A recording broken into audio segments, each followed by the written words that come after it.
Right, thank you for inviting me to Denmark and to meet old friends like Pierre and new friends like Melissa and enjoy a fantastic conference you have here.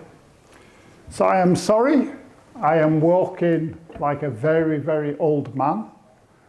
I am only 61, but I have spent my life running, doing across the deserts of Morocco in the Sahara, and cycling thousands of kilometers during my life, rock climbing, scuba diving, Himalayas.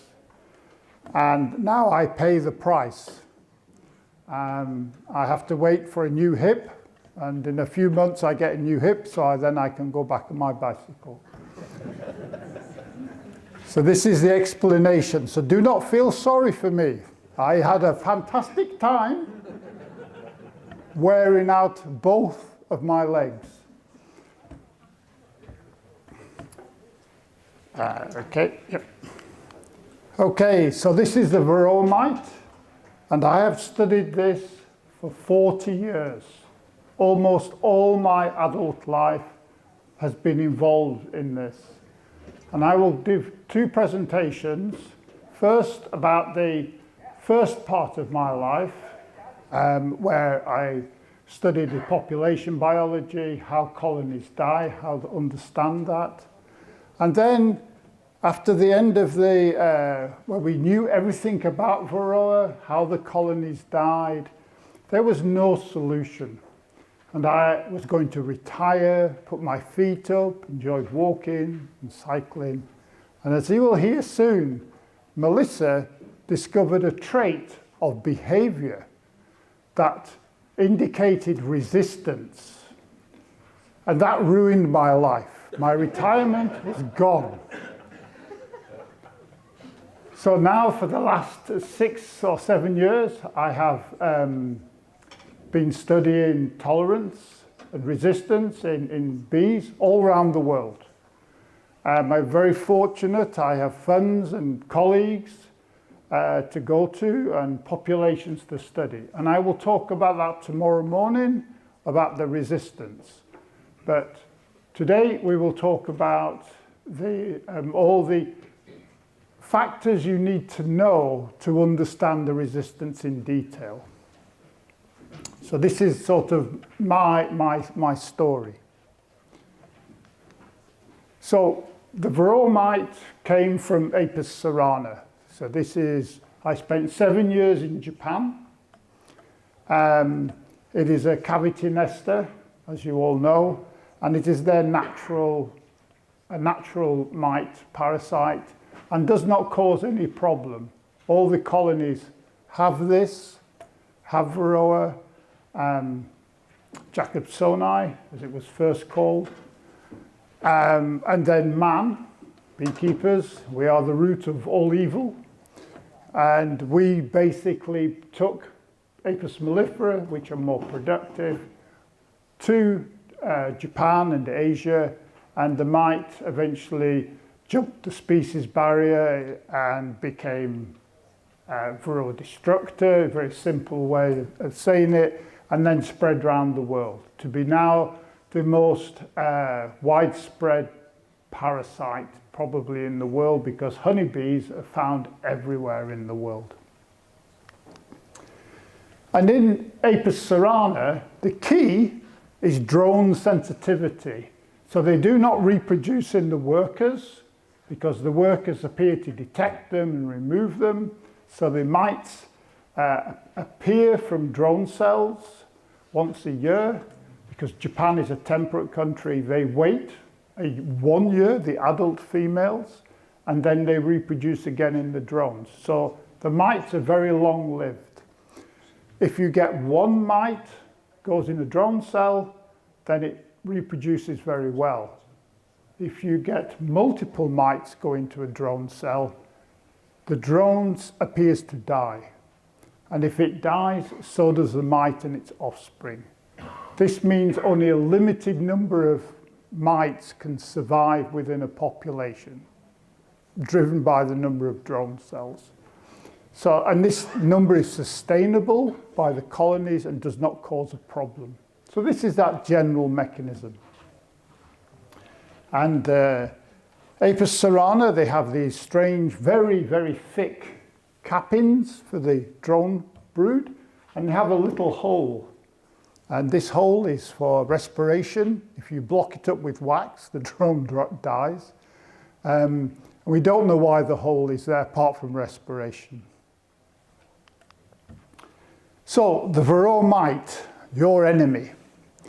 And you need to know your enemy to understand it. And I know as beekeepers, they think their bees are special. Their bees are fantastic. Their bees can do everything. And this is just a simple parasite with no brain, is useless. But you are wrong. This is first mistake of the beekeepers. This is a highly evolved, specialist parasite of honeybees. And I will just go through some of the things that is adapted to bees. So first of all, the shape of varroa is not typical for a mite. It is like a crab. While most mites and ticks are thin and long, this is wide. This is adapted to fit under the bee in the segments. They feed on the hemolymph and the fat cells. These are their teeth, and they just rip a hole in the cuticle, and then the pressure pushes out the fluid, and they can then drink that. Their skin, the surface of the mite, the chemicals on the surface of the mite are identical to that of a bee. So a bee cannot see it inside the colony, which is dark.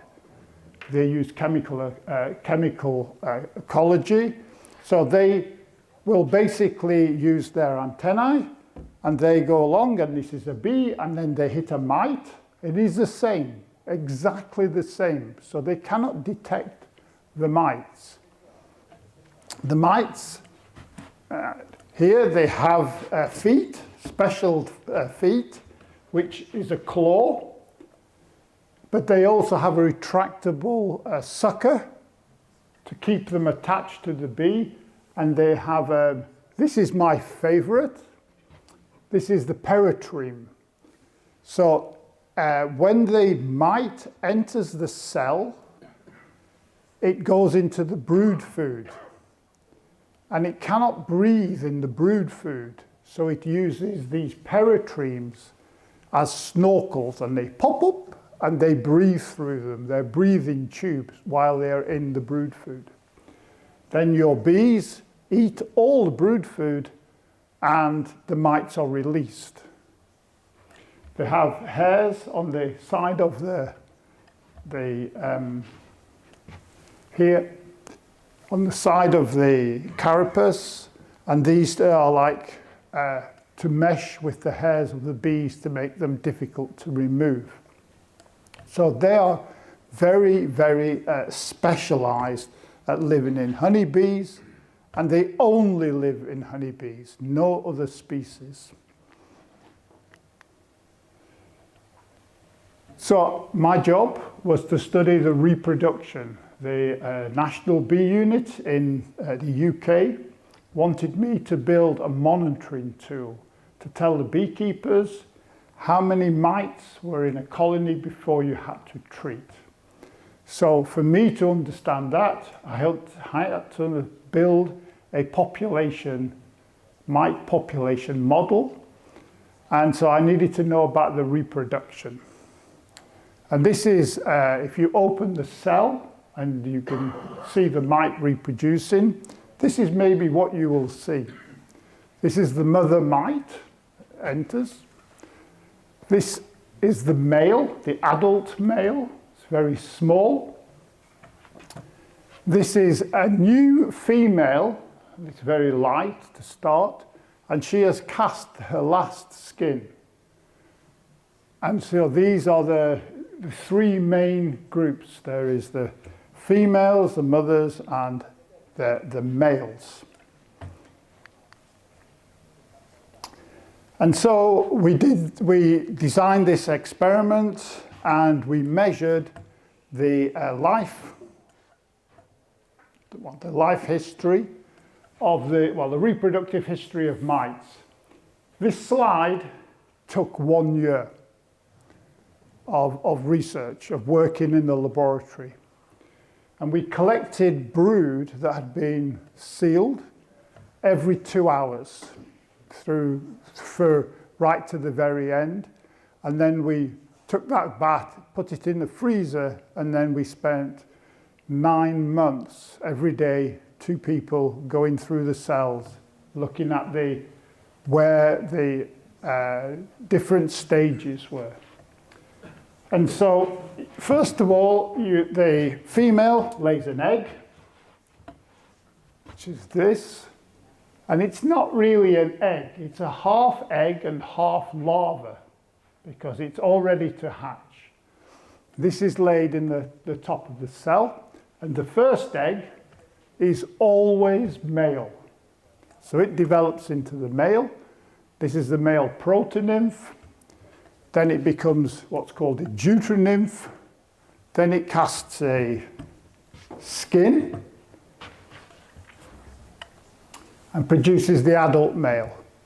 And the same happens with the female, but they grow bigger, and they have sort of more, the same stages, but as different sizes.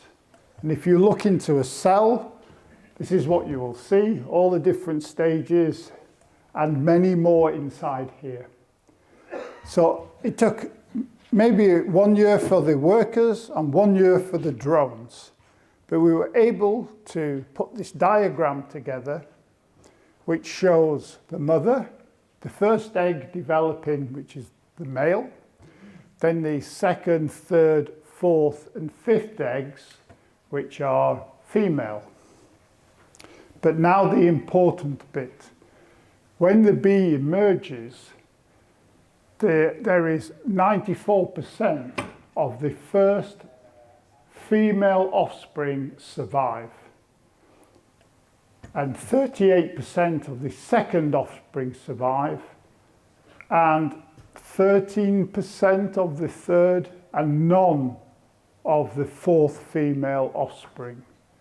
So they still think they're in Apis cerana drone cells, and this is why they're very wasteful. So they are not operating at 100%. They are operating way below 100%. So the maximum number of females they produce per reproductive cycle is 1.4. And that number it becomes important. They are highly adapted to live in honeybees.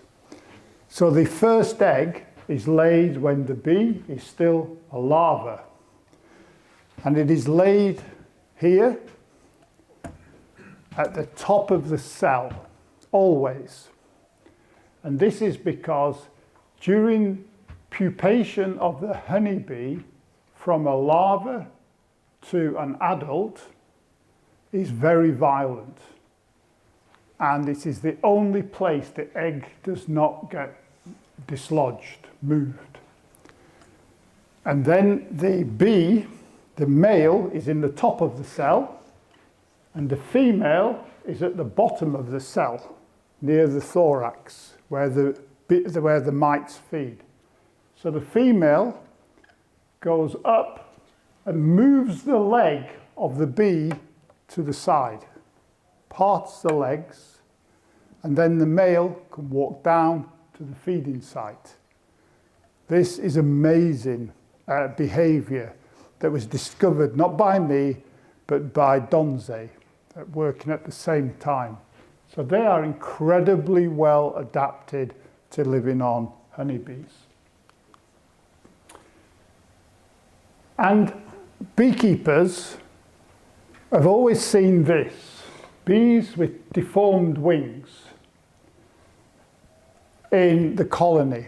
And this is a sign that your colony is not well, that the varroa is going to kill your colony. And when I started in the 1990s, very early 1990s,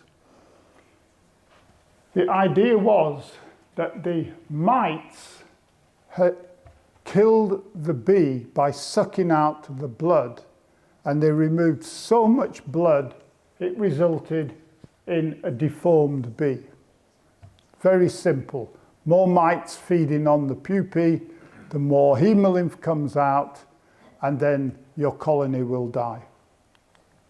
So this was a very common type picture. Very bad bee, no hemolymph, lots of bees in the cell. So for me, this was now going to be easy, because if it is the mites removing the hemolymph, we just need to know how many mites kill a colony. So we did this experiment. So in England, when it first came, there was a lot of very bad press. So we did a very simple experiment. And what we measured was the number of mites, and we counted mites that were on the floorboards every week for 1 year. And we looked if the colony, which is a bar, either survived or died. So can anybody tell me how many mites you need to kill a colony? But why not? Mites kill colonies. That's what everybody knew. So I tried to publish this in the scientific press, and my fellows said, no, you are wrong. You cannot count mites. We know mites kill bees. So now I had a problem. Why can you have a colony with 40,000 mites and it survives? This is so strange. We are missing something. And I was very lucky. And in science, many of the discoveries are due to luck, not skill, luck. And I have a lot of luck. So I met Brenda Ball. Now, Brenda is one of the few people, in fact, almost the only person in the world studying bee viruses. And you must remember, if we go back 40 years, nobody in this room knew about viruses. Bee viruses, not COVID, but bee viruses. But now, I think everybody is a virologist. You know exactly what viruses are in your colonies. So what was the story behind that? So Brenda had the idea that it could be viruses. But this was way out, like in outer space idea. But maybe it was true. So we did the same experiment again. It was a different measure. We looked at the maximum number of mites in a colony. Each colony is a bar. And we looked at the colonies number that survived with no virus detected. And boy, we could get maximum of 10,000 mites in a colony, and it survived. So that was the same as I'd seen before. But then, when we looked at the colonies which survived with virus, there was almost no mites. Up to about 2,000 mites was the maximum. All these colonies died, and this was the maximum number of mites they had, all below 2,000 mites. So this was looking very good. But most of our colonies had virus, and most of them died with various amounts of anything above 2,000 mites, and they died. So, bingo, we had it. And again, we tried to publish this. People were a little bit less skeptical, but it was very difficult.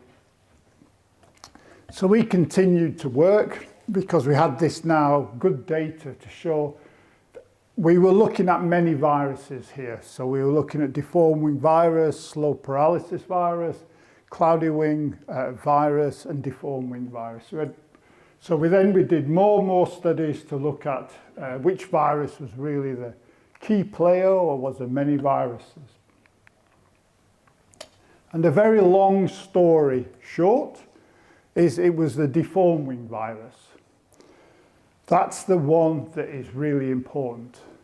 And this is deformed wing virus, what it looks like in a scanning electron microscope. So at the limit of what we can see using microscopy, and all the viruses look the same. They're exactly 30 nanometers, single-celled virus.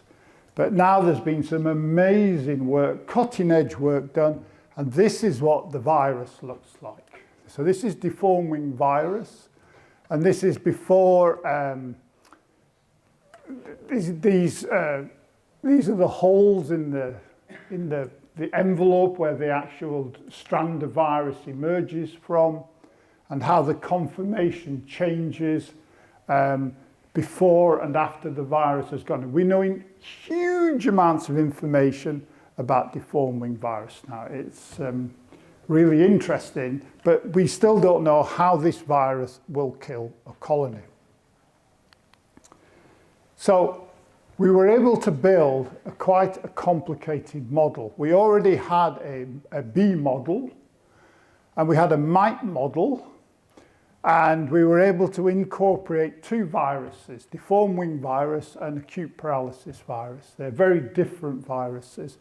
And this is just a basic, don't worry about this. This is, you don't have to understand this. It's just a way of modeling that led to a way that we could see how bees are dying.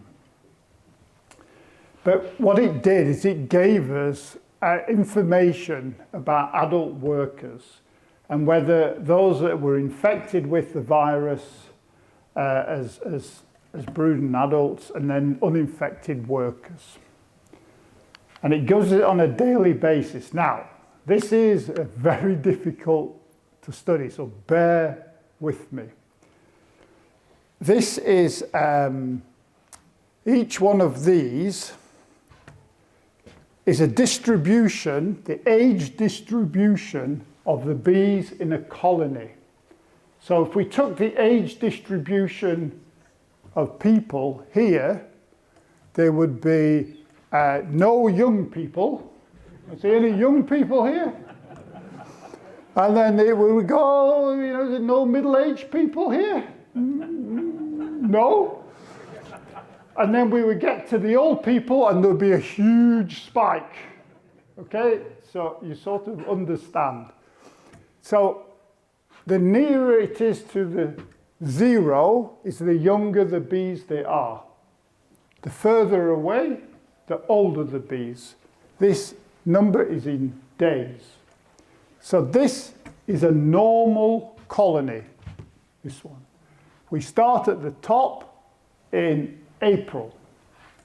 So in April, which is near now, almost now, your bees are all very old, like this audience, this group of beekeepers. This is us in April. And by May, we're almost died out, gone. And there's new people coming in, like Melissa here, to take over the new bee colony.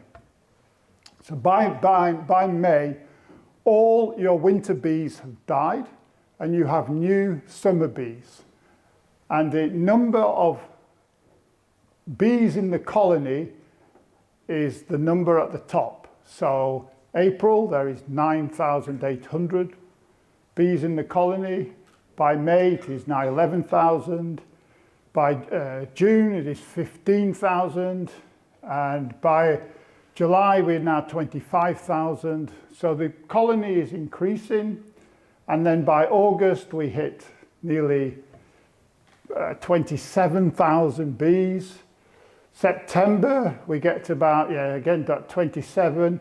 And now we enter winter in October. There is no new bees. Everybody starts to get older, and every month they move 1 month, and get 1 month older and get less and less and less. And by the time you get to April, you are back to the old bees, and you're back to the start. Can everybody sort of understand that idea? Yeah, good. Now we move on to the middle one, which is bees with virus. Now this is deformed wing virus. And so everything is the same except the blue.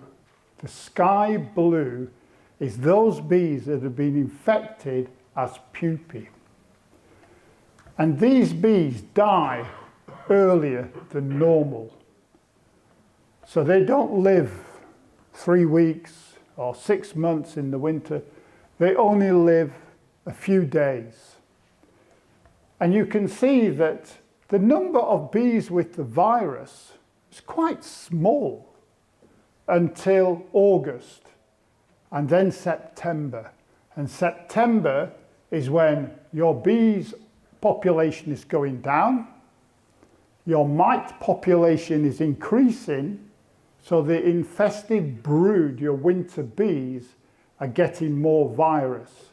So you have lots of blue in September. And these are your key overwintering bees. So if you need to treat, you need to protect these bees. And by the time you get to October, your colony now is much smaller, 16,000, rather than it should be 26,000. You've lost 10,000 bees. And by the winter, by the time you get to sort of December, there is no bees with virus. They all have died. But you now have a small colony. And that colony gets smaller and smaller and smaller, and eventually it dies because it's not enough bees that you go in the spring, you open your colony, and there might be a queen and 100 workers, but the colony is dead. And this is just 2,000 mites are killing your colony. It's a very small number. Now, we've done the same for another virus, acute paralysis virus. What this virus does, it kills the bee almost within a few days. So when it goes into the pupae, it kills the pupae dies, and the mites die. So this is a very rare virus, and we only see it at the beginning of an epidemic because you need lots and lots of mites already in the colony to get the virus to kill it, because it just kills random individuals. And so it's a very different pattern. And the virus dies out very quickly because it kills the vector. That is why deformed wing virus, it is not a lethal virus. It is a chronic virus, and it allows the vector, which is varroa, to live and allow it to reproduce on it. And that's why this very benign, rare virus, which was deformed wing virus, is now one of the most widely spread insect or bee viruses in the world, because it was highly adapted. This is all accidental. It was just unlucky.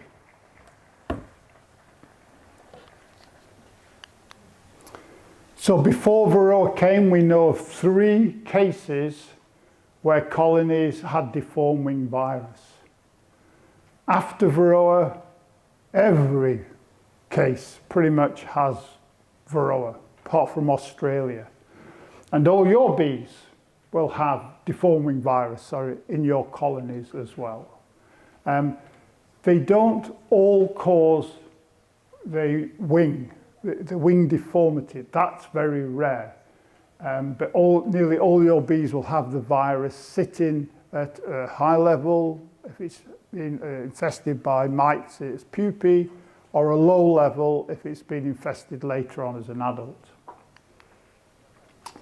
So that's where we knew how varroa and viruses killed a colony, but we didn't understand enough about how the virus changed. So there was a superb opportunity came when a colleague of mine contacted me and said, varroa is actually now on Hawaii, and it's just arrived on Big Island. So Oahu is Honolulu, so Waikiki, this is where everybody wants to go to party. It's a horrible place. And then this is the Big Island, which is also called Hawaii, but for non-Hawaiians, we call it the Big Island. And this is where all Kona queens are. So there is around 300,000 to 500,000 queens bred per year for the markets. And I know Denmark had, I think, 17,000 queens from Hawaii one year.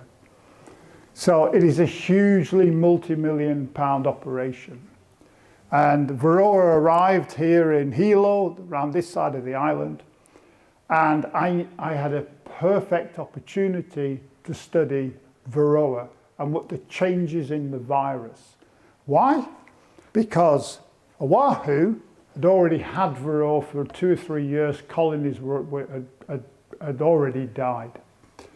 Big Island was just getting varroa. Maui, Molokai, and Kauai was completely free. I had a perfect lab experiment set up in the wild, and it was in Hawaii. So it's not a bad place to do beekeeping. There is a lot of beekeepers. There is a huge amount of feral colonies in the mountains, which are fairly inaccessible for people, but very good for bees. And so what we did is we visited beekeepers and collected samples. So a lot is known. So beekeeping in Hawaii was established in 1857 with 3 colonies of German mellifera. Then there was some Ligustica, then some Carnica and some Caucasus. So there's a lot of different strains there.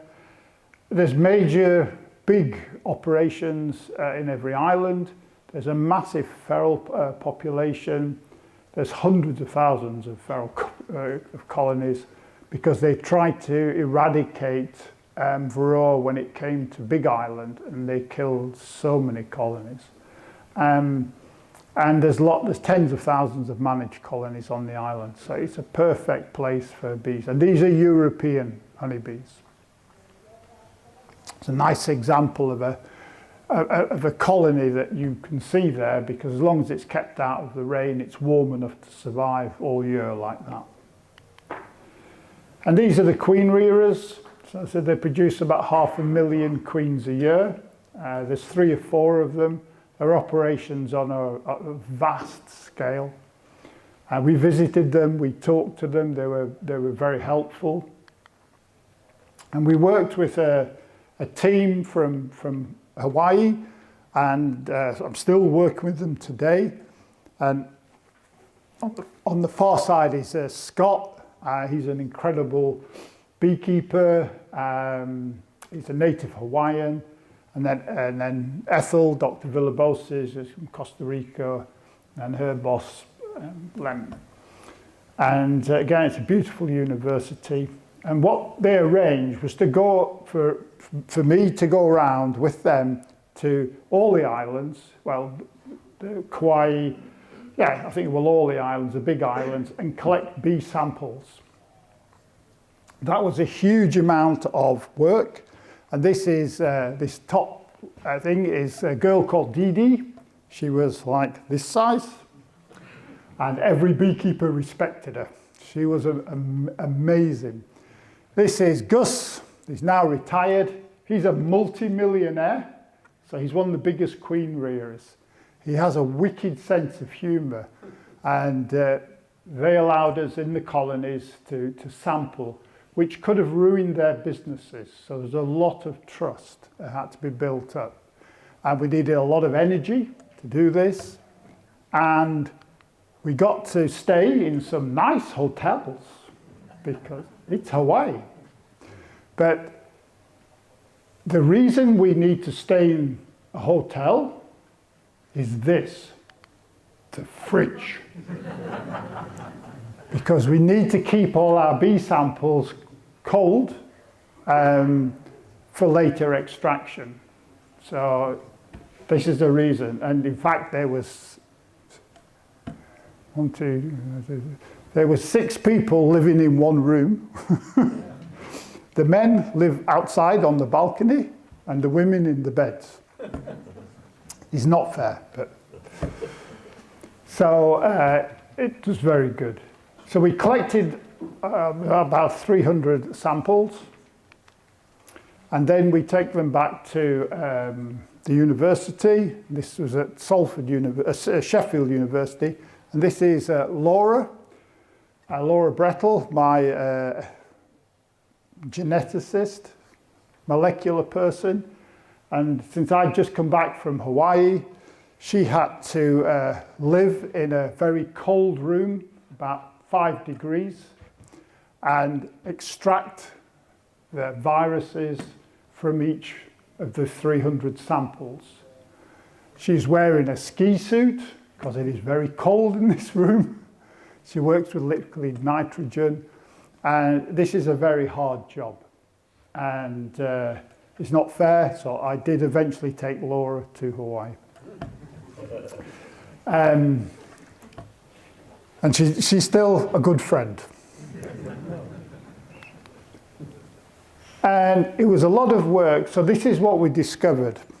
So on Oahu, and where the mite is, where varroa is brown.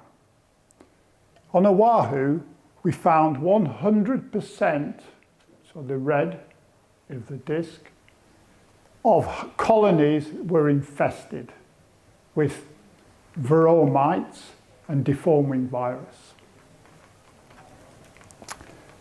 On Big Island, this part of the island had varroa, and 75% of them had deforming virus. On Maui, there was no varroa, but still 5 to 10% of the colonies had deforming virus. And on Kauai, there was about 5 to 10% had deforming virus. So you can see the mite is having a big effect on the prevalence, the number of colonies with the virus. Ooh. But just having the virus is not that informative. You all have the herpes virus. Everybody in this room has herpes. But you only experience it when you are stressed, and you then get a cold sore on your mouth. So it is the amount of virus and the type of virus that you have, like we know with COVID. So COVID has many strains, and viruses have many strains. And we needed to detect the different strains of virus. And this is difficult because deforming virus is like the human population. So this is the example. Everybody in here is Dutch or Scandinavian, I think. And you are all similar. But if I went to Africa, it'd be very different. People are very different in Africa. They look very different. If I go to the Eskimos, they are very different. If I went to China, they are very different. So what is a typical human? There is no typical human. You are many strains of the same species.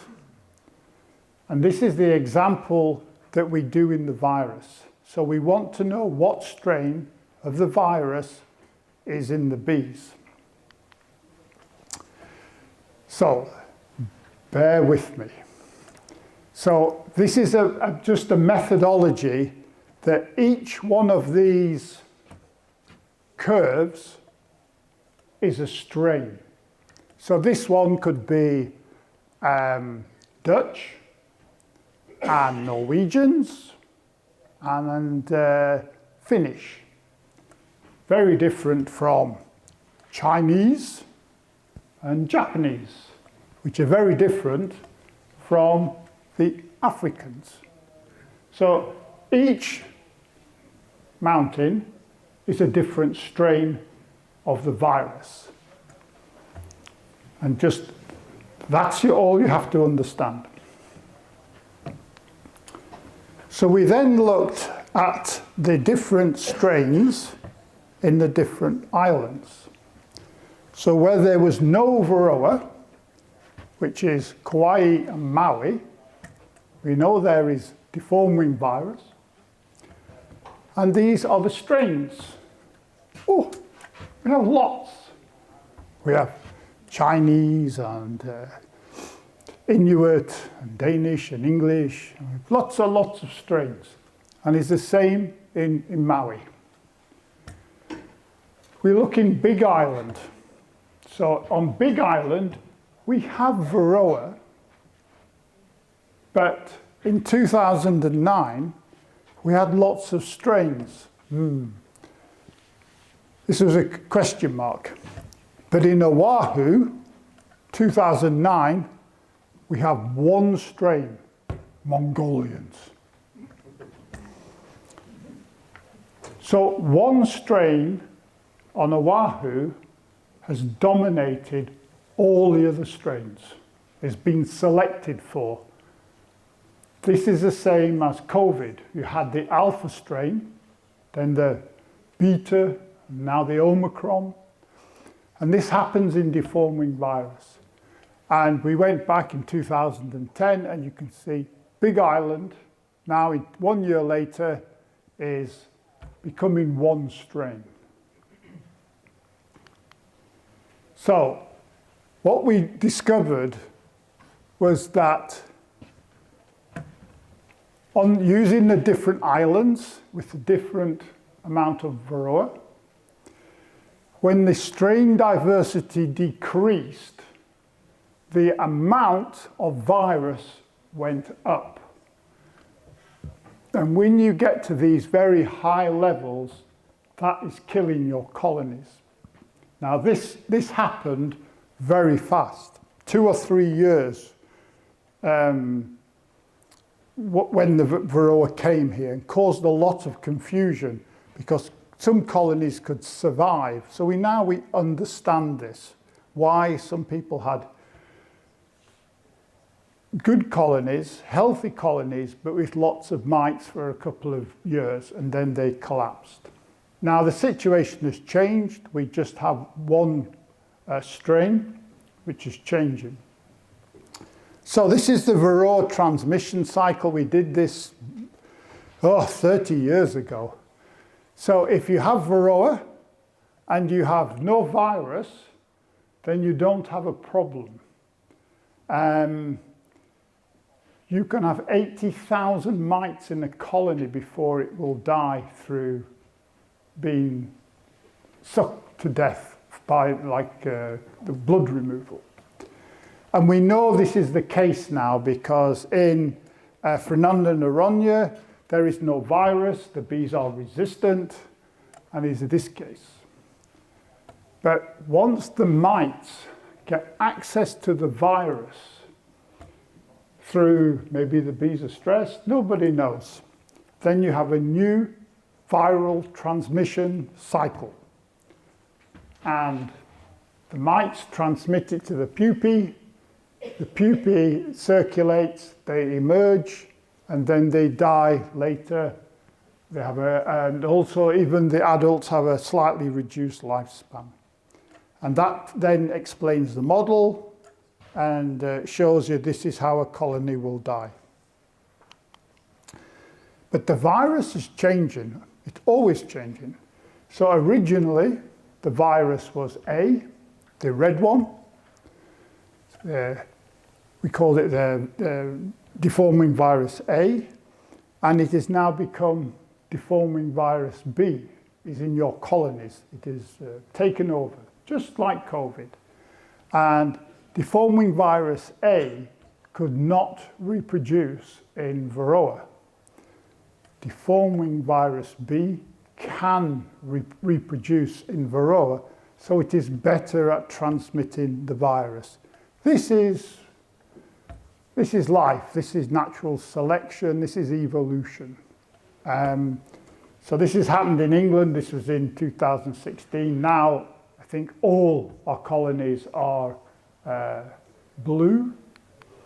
In United States, they are slower, and they are slowly turning. In 2010, they only had deforming virus A, and now almost all their colonies are deforming virus B.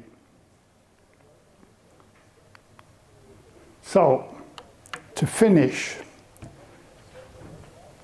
it is this complex group you have. It is a tripartite system. You have the honeybee mite that interacts with varroa, and varroa interacts with the honeybee.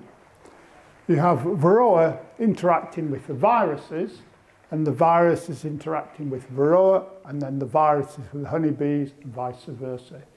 You change one thing in this group, and you affect everything. And that is very important to understanding what will happen, what is happening now with your bees. Because, for example, if you reduce the amount of varroa, you reduce the amount of virus. It is this simple.